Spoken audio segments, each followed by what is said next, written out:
اعوذ باللہ من الشیطان الرجیم بسم اللہ الرحمن الرحیم فلیقاتل فی سبیل اللہ الذین یشرون الحیاة الدنیا بالآخرہ ومن یقاتل فی سبیل اللہ فیقتل او یغلب فسوف نؤتیہ اجرا عظیما۔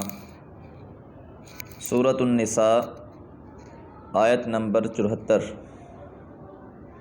فلیقاتل، بس چاہیے کہ جنگ کریں، فی سبیل اللہ، اللہ کی راہ میں۔ اوپر کی دو آیتوں میں جہاد سے پیچھے رہنے والوں اور دوسروں کو روکنے والوں کے لیے، اور خاص طور پہ مبتئین یعنی وہ لوگ جو سستی کرنے والے تھے اور پیچھے رہ جانے کی کوششیں کرنے والے تھے، ان کی مذمت تھی۔ اور اب اس آیت مبارکہ میں مومنین کو ترغیب دی جا رہی ہے، انہیں چاہیے کہ وہ اللہ کی راہ میں جہاد کے لیے نکلیں۔ فلیقاتل، پس وہ قتال کریں، فی سبیل اللہ، اللہ کی راہ میں، الذین، جن لوگوں نے، یشرون،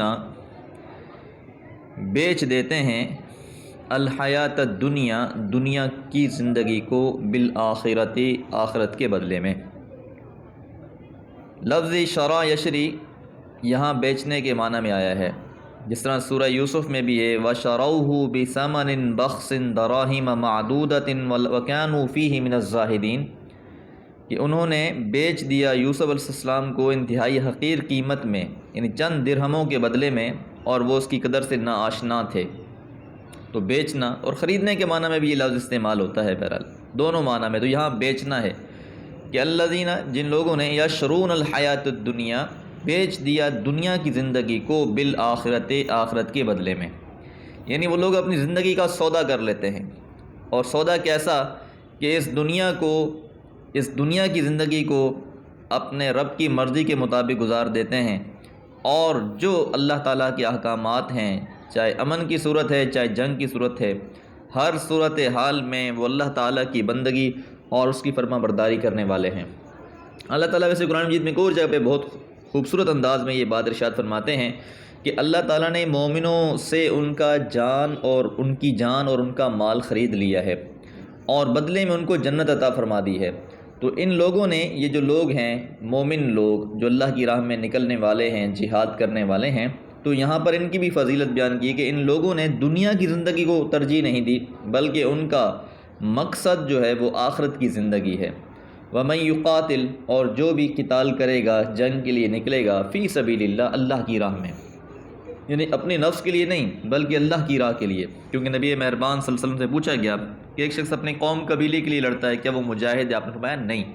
فرمایا ایک شخص مال کے لیے لڑتا ہے، کیا وہ مجاہد ہے؟ آپ نے فرمایا نہیں۔ کہا ایک شخص شہرت کے لیے لڑتا ہے کہ میری مشہوری ہو جائے، تو آپ فرمایا نہیں۔ آپ فرمایا مجاہد وہ ہے جو اللہ تعالیٰ کے کلمے کو بلند کرنے کے لیے، یعنی اعلاء کلمات اللہ کے لیے اور اللہ کی رضا کے لیے پھر نکلتا ہے، تو وہ شخص مجاہد ہے، اور اس کے لیے وہ ساری فضیلتیں اور شرف موجود ہیں۔ فلیقاتل، پس چاہیے کہ وہ قتال کریں، جنگ کریں، فی سبیل اللہ، اللہ کے راستے میں۔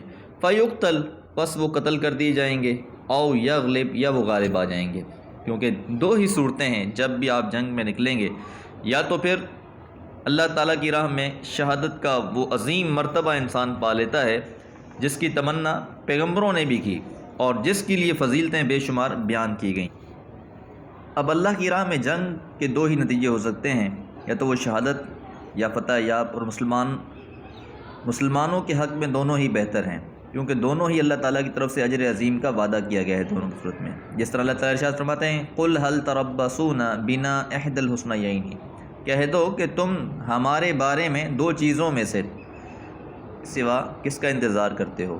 اور رسول اللہ صلی اللہ علیہ وسلم نے فرمایا، اللہ تعالیٰ نے اپنے راستے میں جہاد کرنے والے اس شخص کے لیے ضمانت دے دی ہے جسے اس کے راستے میں جہاد اور اس کے کلمات کی تصدیق کے سوا کوئی اور چیز نہیں نکالتی، یعنی اس کا نکلنے کا مقصد صرف اللہ تعالیٰ کی رضا اور اللہ تعالیٰ کا دین ہی ہے، اور اسے جنت میں داخل کر دے گا، یا اس کی رہائش گاہ پر لائے گا جہاں سے وہ نکلا تھا، اور وہ اجر اور غنیمت لے کر واپس آئے گا، یعنی دنیاوی طور پر بھی اس کو فائدہ ہوگا، اور اگر اسے شہادت ملتی ہے تو بھی اس کے لیے فائدہ ہی فائدہ ہے۔ اللہ تعالیٰ سے دعا ہے کہ اللہ تعالیٰ جہاد کے مقاصد کو سمجھنے کی توفیق عطا فرمائے. وما علیہ الا البلاغ.